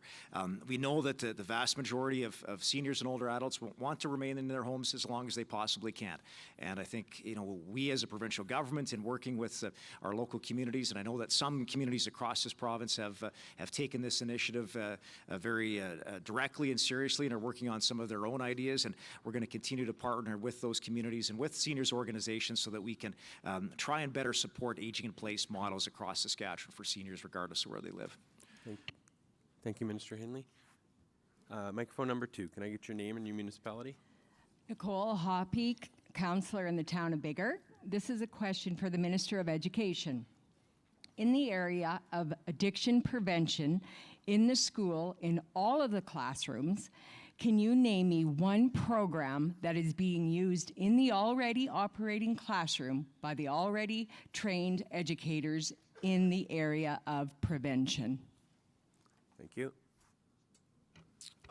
Thanks for the question. In terms of programs that are being used in every single school, I would say that certainly it is a part of the curriculum, depending on the different, what grade level that you'd be speaking of. But in terms of making healthy choices, for example, understanding harm, things like that, that would be built into various curriculum across the province. And that would be curriculum that would be delivered across the entire province. Thank you, Minister. Microphone number 3. Your name and your municipality, please. My name is Rennie Harper. I'm the mayor of the town of Nipawin. And my question is going to relate to tourism being a part of the economic recovery and the safety of the people in our province. Since the deterioration of the bridge due to the lack of adequate repairs over many years, what are the plans and the timelines for repairs or reopening or perhaps permanent closure of the historic Nipawin Bridge, which has been closed for coming on to 1 year? Thank you.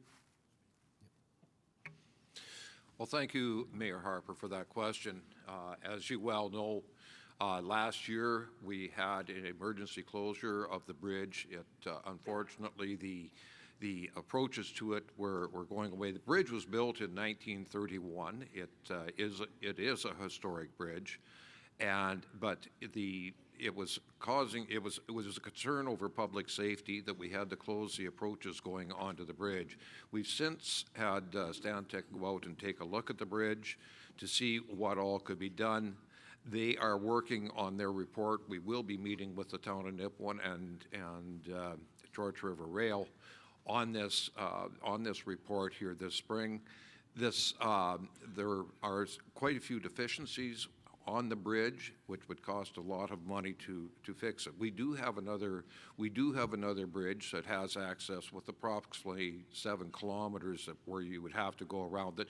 That is, well, we call it the new bridge, but it's not new. It was built in '75, but it has been upgraded to program weights. We spent quite a bit of money on it the last couple of years getting that bridge all fixed up.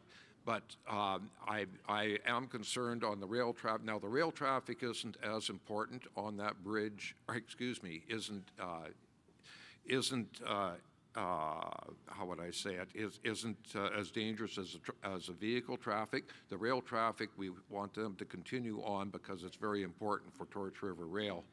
But the rest of the bridge, we will be putting a complete report together, and we'll be talking to the town of Nipawin and Torch River Rail in the future to see what could be done or what the costing is to be able to look at how that bridge could be utilized.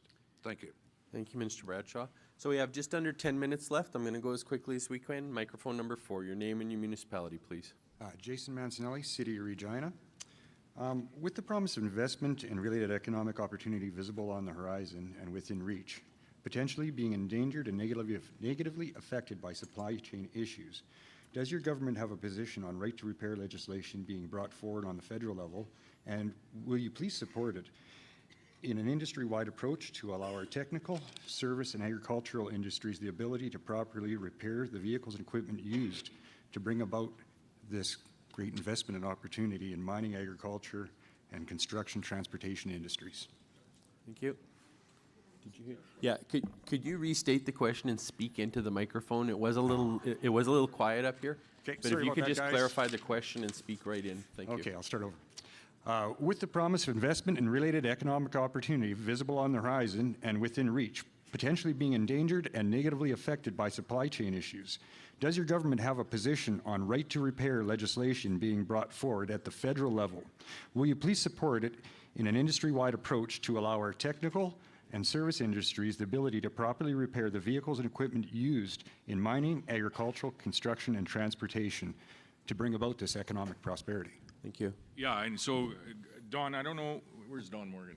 Have you talked to Gord about, he's been in conversations with the federal government on the right to repair legislation they're looking at. Have you talked to him about it or not?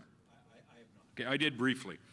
With respect to some of the concerns that have come out of various sectors, and it's with respect to, just quickly, I'll use agriculture as the example. When you have a new combine, you're actually not able to go in and fix it. Your local shop isn't able to go fix it. It has to actually go back to the dealer. Tesla cars are like this as well, where they have to actually be towed back to the dealer. And so the federal government is looking at this space as is there an opportunity to put in place some protections so that we can start to work on some of this equipment, whether it be agricultural, whether it be automotive, whether it be manufacturing equipment that is coming in a large quantity into areas in Saskatchewan and into this city as well, with the canola crush investments and renewable fuel investments that are landing right here in Regina. And so I haven't talked to our Minister of Justice in the last month or so on this, but I have had discussions with him, and I know he's fully engaged with the federal government on protecting the opportunities that we have to continue to fix, to repair, to access some of the the equipment that ultimately we're already utilizing in many industries that we have. As we see close to $14 billion of private investment land in this province in the potash industry, the ag value-added industry, and the fertilizer industry directly, in the renewable fuels industry and the forestry industry, this conversation is becoming even more important, far beyond what it was even 6 to 8 months ago. So it's a good question. It's one that we're engaged on with the federal government, and we'll continue to be engaged on it. And we can actually, I might have Gord reach out to you if it's of interest to you, or or anyone else here can also reach out to Gord to provide him some input on this, because we're in the midst of those discussions. Thank you, Premier. Microphone number 1, your name and your municipality, please. Nora McLaren, Mayor, Village of Neville. My question is on the decommissioning of dumps, landfills. So we've been doing ours for 7 years already. We've already put over $45,000 into the testing, and now we have to go through for another $7,000 worth of testing. And because we applied for grants, we are being forced into closure by December 24 of 2024. And we have no problem with the closure. Our problem is that we were told that our closure would be based on our test results, yet our tests are not complete yet, and now we're being forced into a generic testing, which is going to cost us upwards of $300,000. And with a $70,000 tax base, our portion of that grant is $75,000. What can you guys do to help us? Thank you. So we certainly recognize the concerns around landfills and the cost to communities. I think we've got over 1,000 landfills that we're aware of in the province to date, and we'd certainly like to reduce that number. Certainly in this community's case, I think we need to have that one-on-one conversation to determine what their plan forward, how we can work together to help establish their plan forward. I mean, we certainly don't want this to be a severe economic burden on any municipality. And so it would certainly incumbent on us, I think, to have those conversations and certainly deal with each one of these concerns almost individually, because recognizing there's a lot of unique backgrounds and features to every landfill, from ultimately being built on top of a water body to being built on 20 feet of clay. So recognizing there's a lot of differences that we're seeing with our landfills out there. Randy. And just one additional thing, that there is some money available through the ISIP program for landfill decommissioning. It's not fully utilized yet. I know there's been a few announcements of different ones. I mentioned in my speech yesterday about Indian Head, the decommissioning. They'll be receiving some money. So there is some money available. And I don't know your situation, if you've applied or where it's at, but there is money still available through the ISIP program for decommissioning of landfills. Thank you, Minister. Microphone number 2, can I get your name and your municipality? Doug Blanc, Councillor, City of Moose Jaw. Thank you, Mr. Premier and Cabinet, for being here. And I know you have a lot of pressures from, highways to health to everything. My question is on child exploitation and the ICE unit. And just recently, I noticed that the government announced additional officers in Regina, Saskatoon, and Prince Albert, which is great. But there's other communities out there that are dealing with this. I know in City of Moose Jaw we are too. And so my question is there going to be additional funding in the future for other communities to deal with the problem and the ICE unit? Thank you. Thank you. Minister Tell. Microphone, please. Sorry. Thank you. There we go. Famous words of this time. Unmute. Can you hear me now? Yeah, there you go. Okay. Yes, we've added 2 new positions to the existing provincial ICE unit. I think it needs to be clarified, perhaps, that the ICE unit operates throughout the province and beyond the borders of the province and beyond the borders of our country.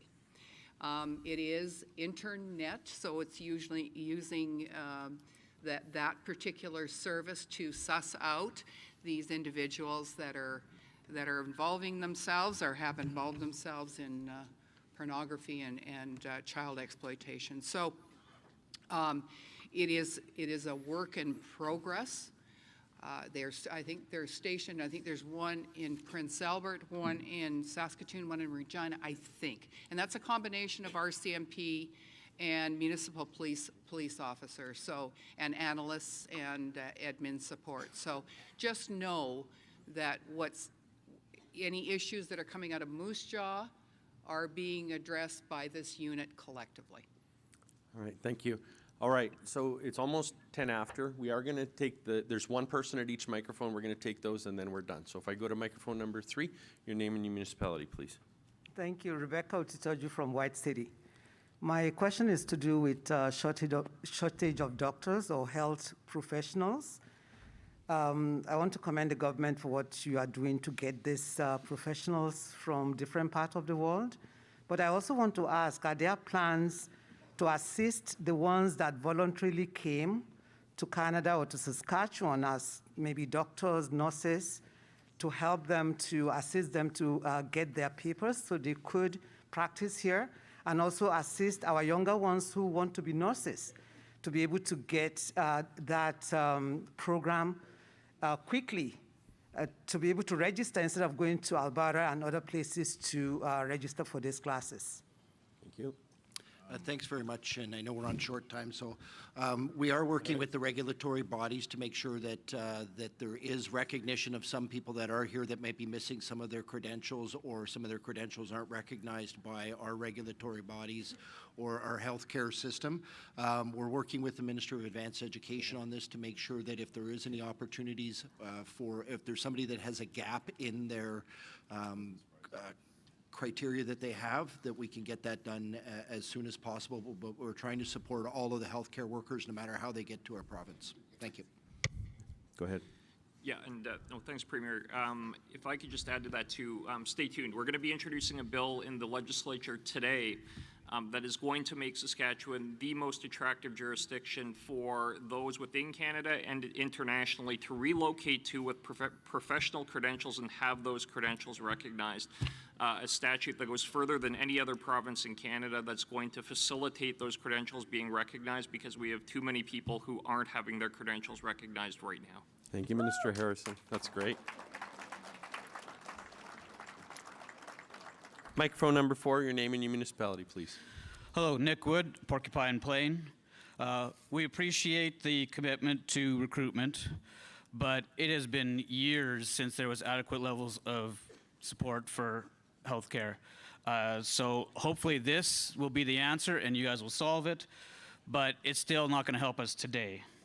So I'm just asking, do you have any plans to break down some of the rigid boxes of healthcare and provide adaptive, innovative solutions for communities, such as increased scope for practice of nurse practitioners and RNs, advanced care EMTs, allowing physicians to connect to other physicians to increase their scope of care, et cetera.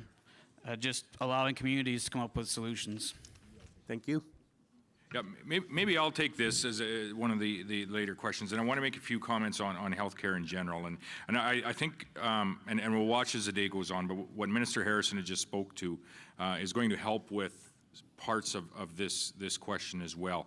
If we're going to build everything that we want to build over the course of the next number of years, and I mentioned earlier the investment, the private investment that has landed in multiple natural resource and agricultural based industries here in Saskatchewan that are going to create jobs, we are going to be back in the people attraction business in Saskatchewan, not only providing our next generation, our youth, the opportunity to train and have a career here in Saskatchewan, but we are actively now today recruiting people abroad to move here and to help us with the growth that we are going to experience. And that $14 billion is not it. There's more that ultimately is on its way. And then what we do with that is ultimately then invest it into the services that we often collectively, services and infrastructure that we often collectively, provide to the people that we all represent across the province. And so I wanted to make a couple of comments just on healthcare in general, because after the last 2 years in particular, where we have seen every health system across Canada and often many cases around the world be stressed to its absolute limits, and anywhere that there is a break or the potential for a weakness in any healthcare system at all, it most certainly has been highlighted over the course of the last 2 years, and that is the case here in Saskatchewan. And alongside this, we've had this growing concern for all of us, and I think, in fairness, all of us have been affected by ultimately mental health challenges in the last 2 years, if not us, most certainly someone very, very close to us, and all too often subsequent addictions. And Minister Hindley had talked earlier about some of the investments that are going into the addiction space with 150 additional intensive addictions care beds that we're going to be and are actively setting up across the province right now. Some of the support and partnerships that have went into a number of our CBOs, and I think Minister Hindley had the opportunity to hear when we were in Pine House, as well as other areas across the country, about some of the good work that CBOs are doing, and we're trying to support those innovative community-based initiatives wherever we can. We're adding mental health, not just addiction beds, but mental health treatment beds in the province, and there's so much more work to do here, and some of it, in fairness, highlighted by the Children's Advocate in the last report, where we need to provide those supports and provide them earlier, and quite likely provide them in our school base, not through the schools necessarily, but provide those supports to our children, our youth that are in those school environments. And this is becoming much more of an issue today, in particular after the 2 years, than it was 5 years ago, than it was 7 years ago, and I think we're going to be talking about it even more next year and the year after. And we're committed to working through this and on this because it's impacting not only ourselves but our family members as we look ahead. And so there's more to do here. We understand that, and we're open to what is working and how we can support what is working ultimately.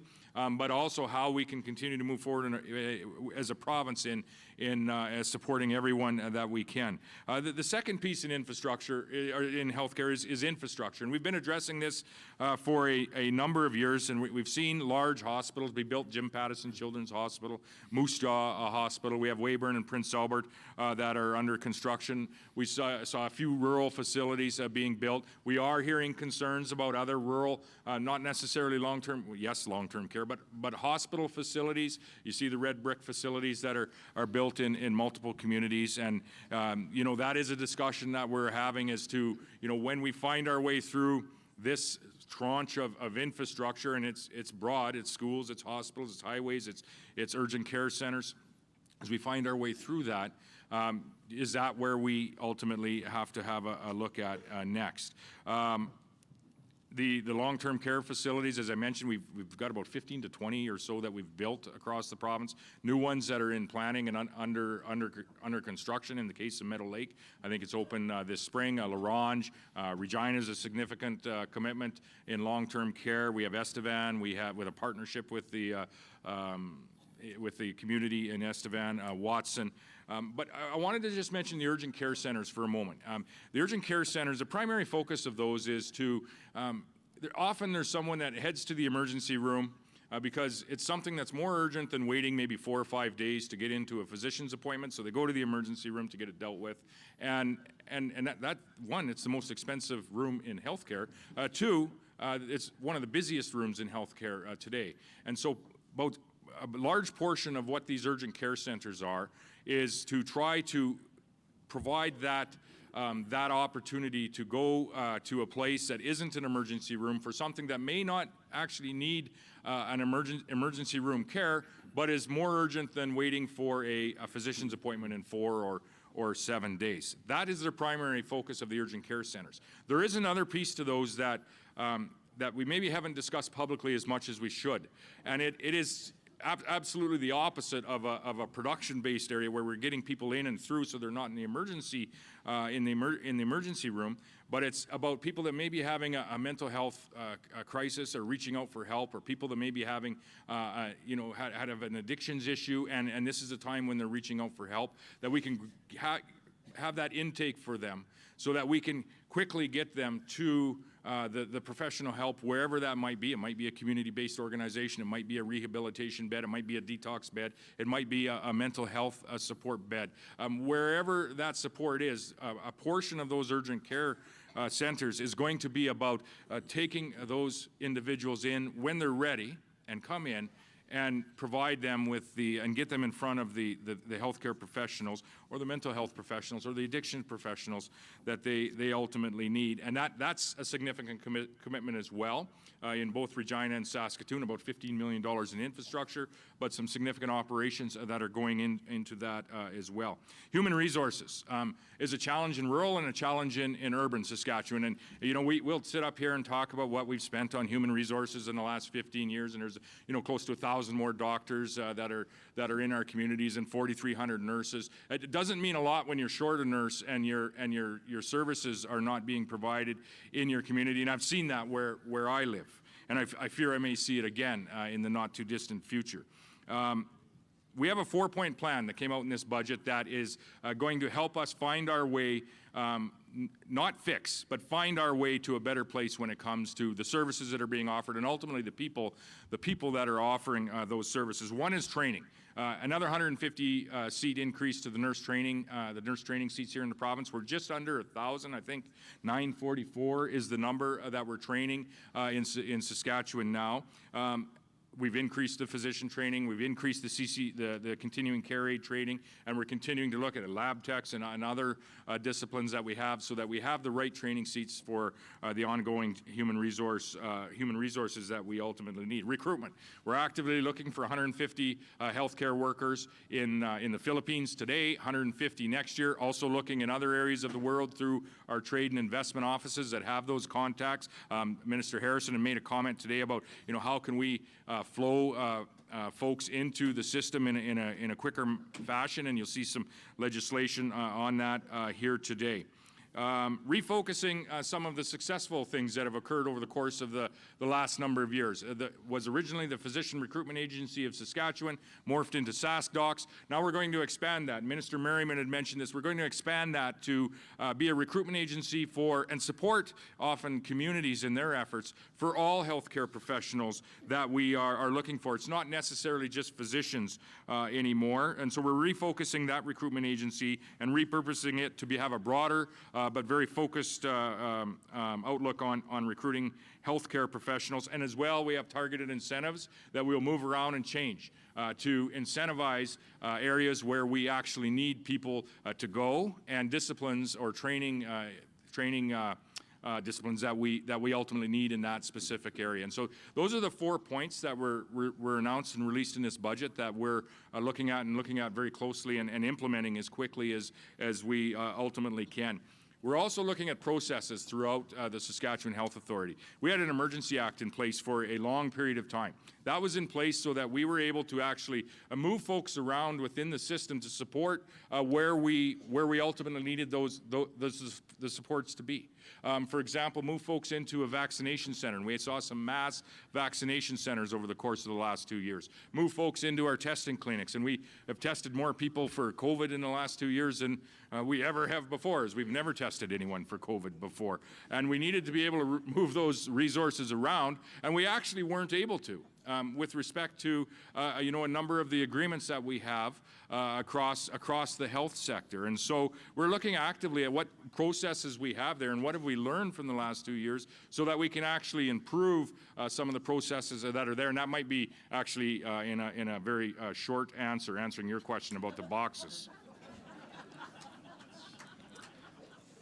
Thank you, Mr. Premier. All right. He keeps saying we still got time to do the last two. So we're going to go to microphone number 1. Your name and your municipality. Yeah, and the Premier's not going to talk. Go ahead. Mayor Trevor Hay, Town of Rosetown. He said that, not me. Go ahead, sir. Mayor Trevor Hay, Town of Rosetown. I just want to comment and thank the government for the investment in highways. The twinning of Highway 7 from Saskatoon to Delisle, passing lanes from Delisle to Rosetown, from Rosetown to Kindersley to Elsask has greatly improved the travel through and from Rosetown. So I'd just like to comment to say that we greatly appreciate that. Also, I'd like to talk about the pandemic. For the past 2 years, it's easy to criticize the government for should have done this, should have done that. I greatly appreciate what you did do, and very appreciate being here today without masks, without mandates. And finally, on a lighter note, my question would be to Scott Moe, Premier Scott Moe, what are the odds the Saskatchewan Roughriders win the Grey Cup this year? Oh, that's... Well, we're hosting, so 100%. There you go. All right, we have a guaranteed win night. Thank you. Microphone number 2 for our last question. Your name and your municipality, sir. Kevin True from the Town of Outlook. They always say never follow a better act, so I'm happy to come up now. in the town of Outlook, this is a question for the Minister of Finance, Minister Harpower. In the town of Outlook, we expect to spend in excess of $50 million in the next 10 years to address water intake, lagoon expansion, stormwater outfalls, recreation needs, solid waste requirements, and linear replacements in our transportation, water supply, sewer, and storm sewer systems. Many of these projects are supported by the grants from the provincial and federal governments, and we thank you for them. However, the majority of these assets will be paid for by the local taxpayer through the issue of loans, debentures leveraged by reserves, and property taxation. With that in mind, in our community alone, with those expenditures, we expect to pay over $2.5 million in non-refundable PST that could be used to deliver services and or additional capital projects. Hearing the investment in education today from Minister Duncan of capital projects this year in education for $200 million, that is costing the government $10 million in PST. When is the government going to exempt the PST? When's the government going to exempt the PST? Sorry. All right. Thank you. Minister Harpower. So as you know, we had the much hated budget of 2017 that we're discussing here. And it was difficult decisions that had to be made at that time. We had, through the history of our province, relied far too much on resource revenues for our expenditures, our annual expenditures, and they're just too volatile. So when our resource revenues fell and remained low for a number of years, we totally shifted our mindset of how we fund our day-to-day operations in the province and away from less reliance on resource revenue. We only have three major income streams. One is resource revenue, which is volatile, as I mentioned. One is transfers from the federal government. We have two major transfers, one for health, one is a social transfer, and the third is taxation. So we had the much-hated budget of 2017 where we broadened the base of taxation, but it has totally stabilized our budget. And yes, it took a hit over the last 2 years through the pandemic, but the recovery is phenomenal, which speaks to everybody in this room, their leadership, and the people of Saskatchewan, and how resilient they are. But it also speaks to that solid base. My dream would be, as the province grows, that we can drop that PST to 5% and then hopefully 4%, and because our competition next door, of course, has no PST. But let's just all work within our communities. Let's get our province growing, and then the revenues will take care of themselves as we grow, and we can start to have that conversation. Right now, there is obviously no discussion in this budget of removing the PST or reducing it, but I would love to have those discussions as our economy takes off. Thank you, Minister. And the last word to the Premier. Which means Donna is running for a number of more elections. You all heard it here first. I would just, in support of what Donna said, we have many challenges that we work on together, but we have many successes as well, and those successes are in a large part due to your leadership at your respective municipal table and collectively coming together to work for a stronger province and ultimately a stronger nation. And so for that, we're deeply grateful. We're grateful for today. This is a great insight for us into what is being prioritized at municipal tables and in communities across the province. So I thank you very much for your engagement here today. I do apologize. We have to go back to the legislature for question period, and I noticed that the opposition has already left, and so they were preparing. So we'll have to get back there and prepare in quick order. Thank you, Mr. Premier. So we're going to let you folks go because I know you're on a schedule. Before we do, I want to say thank you to the Premier and Council, Cabinet, for your commitment to our community.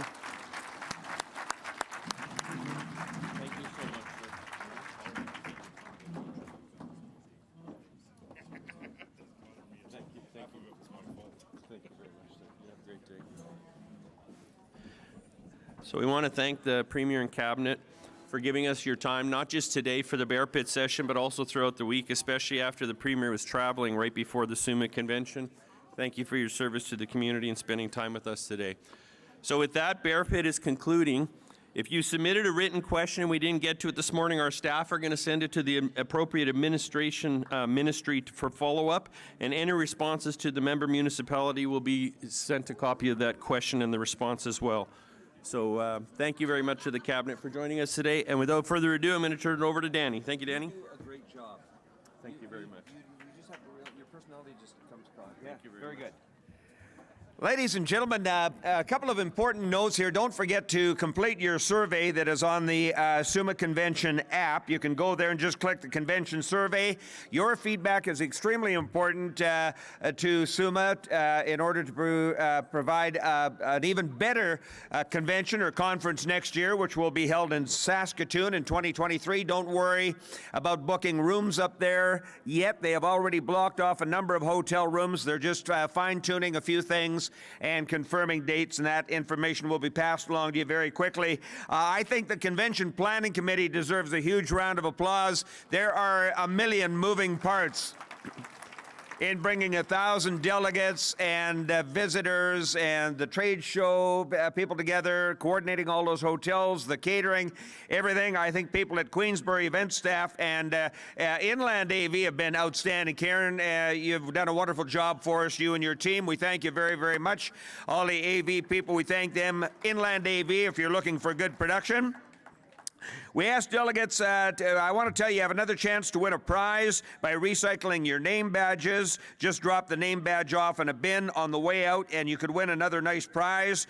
Some delegates have an extra card behind their name tag, and if you want to get important updates and information on what is happening in Saskatchewan's hometowns and what SUMA is doing, they can check the box to show that they want to receive emails. If they drop that card in the box at the registration desk, they can drop it in the box.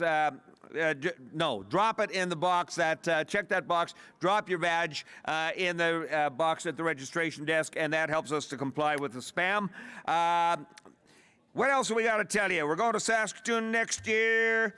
I think that's it. I want to thank all of our sponsors, special guests, of course, all of our delegates. We're going to give you a chance now to get home to your families. We thank you very much for your time. I'm Danny Hooper. It's been an honor for me to be here, and I think laughter is just good medicine. I appreciate all the nice things you had to say, and hope we didn't upset anybody too much. And if you thought that, well, like I said, get over yourselves. What the heck? Anyway, if you need to reach me for anything, I'm at DannyHooper.com. If I can send you complimentary copies of my fundraising book, fill out the contact form, let me know what you need, and I'll shoot you some copies of my book free of charge. God bless you all. Thank you very much. I appreciate it. Bye-bye.